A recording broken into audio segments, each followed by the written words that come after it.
Laguna. Ito ang bayan ng Calamba, Laguna. Binubuo ng mga magandang tanawin, mga isla at higit sa lahat ang tahanan ng ating dakilang bayani, si God Josepe Rizal.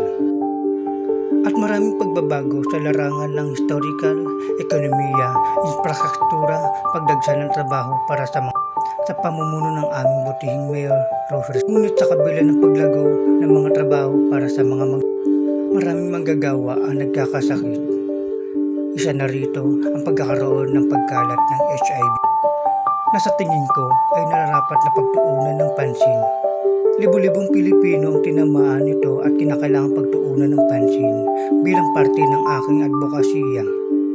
Naglalayong wakasan ang stigma at diskriminasyon ng paghikayat sa maraming kabataan kahit sa anong kasarian na magpa-test ng screening ng HIV test upang mabigyan ng nararapat na laga at mga medikal na hakbang ang bawat Pilipino at maging boses ng kanilang paggaling. Mula sa tulong ng makabagong siyensya at treatment upang mapalakas ang kanilang immune system na siyang unang lubhang naapektuhan nito. Sa tulong ng mga eksperto, mga healthcare facilities, sa pagpapalakas at pagbibigay ng sapat na kaalaman sa bawat isa, magagawa nating labanan ang hamon. Magagawa nating tulungan ang bawat tao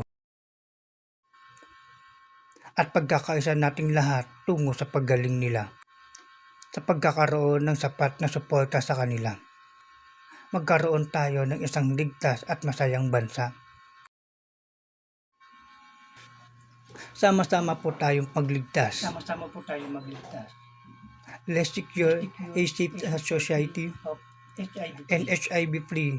I am Aldrin Lagunas from Laguna. This is my HIV awareness advocacy.